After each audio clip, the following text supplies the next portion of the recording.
槍殺美國保守派政治人物柯克嘅疑兇落網，據報佢向家人承認犯案，由爸爸戴爾滅親舉報，佢正係被扣查，預計當局稍後正式落案起訴佢。美國總統特朗普重要支持者保守派政治人物柯克遭到槍殺，案發大約36小時後，疑兇當地星期四晚落網。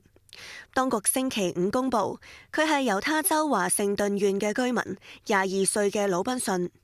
猶他州州長考克斯話，相信佢係單獨行兇。魯賓遜又曾經向屋企人同朋友提及自己涉案。考克斯感謝魯賓遜嘅屋企人做正確嘅事，協助破案。美國有線新聞網絡引述執法人員披露，魯賓遜嘅爸爸根據當局公佈嘅相認出自己嘅仔，佢向爸爸承認犯案，仲話寧願自殺都唔會投案。魯賓遜嘅爸爸向一個年輕牧師尋求協助，嗰個牧師聯絡執法部門。英國每日郵報就報導，魯賓遜向任職地盤嘅爸爸承認犯案後，爸爸戴爾滅親向警方舉報。有報道話，魯賓遜嘅屋企人發現佢近年越嚟越熱衷於政治。喺一次晚餐聚會上，佢提及柯克會去猶他谷大學，又批評柯克充滿仇恨，並且散佈仇恨。柯克遺孀埃麗卡喺丈夫遇害後首度公開發言。Mr. President,My husband loved you. And he knew that you loved him too. He did. Your friendship was amazing. You supported him so well, as did he for you.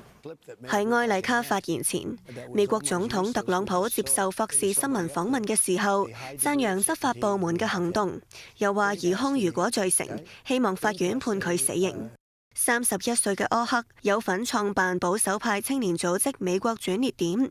佢星期三到猶他谷大學演講，曾經同參加者討論槍械管制問題，之後遭到槍擊身亡。無線電視記者夏子欣報導。商務部話，國務院副總理何立峰聽日至到下星期三率團前往西班牙，同美方舉行經貿會談，討論關稅等嘅議題。美方就話，財長貝森特率領代表團。另外，美國新增23個中國實體列入貿易限制清單。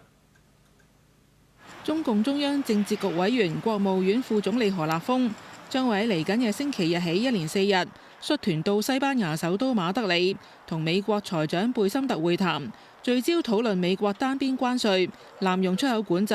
同埋短片分享平台 TikTok 等經貿議題。美國總統特朗普喺任內多次推遲 TikTok 唔賣就禁嘅期限，爭取 TikTok 出售美國業務。喺北京，商務部星期五指出，中方喺 TikTok 問題嘅立場係明確同埋一貫，中方維護本國企業正當合法權益嘅決心堅定不移，將依法依規審批 TikTok 問題，敦促美方同中方相向而行，喺相互尊重、平等協商嘅基礎上，通過對話解決各自嘅關切，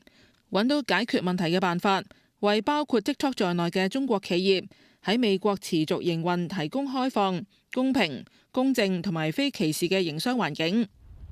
美國財政部早前公布，貝森特喺訪問西班牙期間，將會同何立峰等中方高層代表討論關鍵嘅國安問題，涉及美中雙邊利益嘅經貿議題，同埋合作打擊洗黑錢網絡等。何立峰同貝森特早前已經3次喺歐洲會談，雙方同意延長暫緩徵收關稅。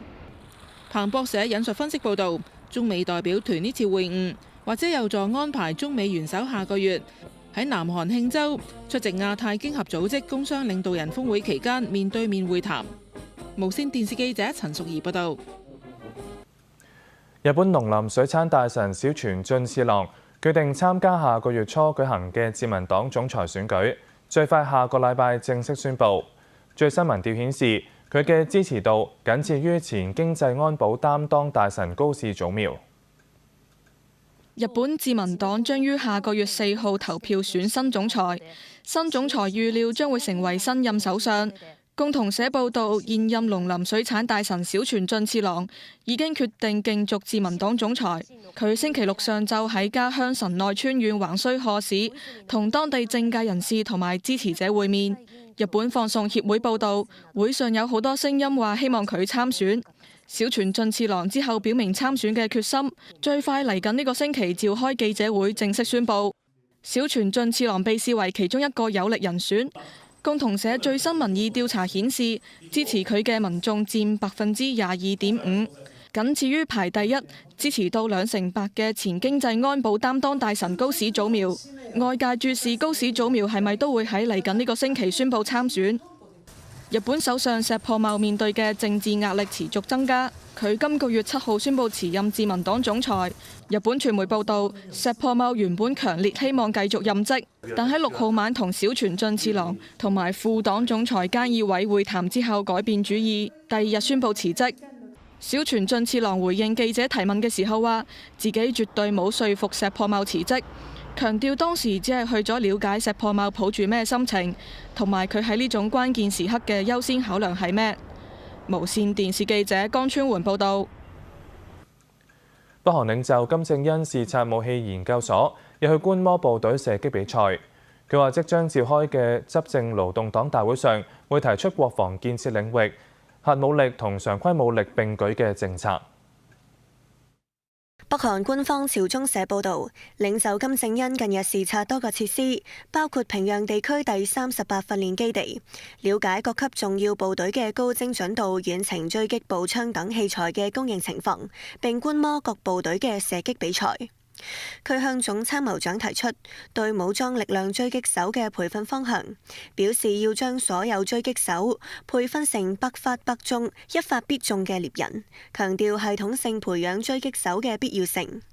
金正恩又視察龍江郡醫院建設工地，提出咗要採取有效而先進嘅施工方法，提高人民軍嘅技術裝備水平。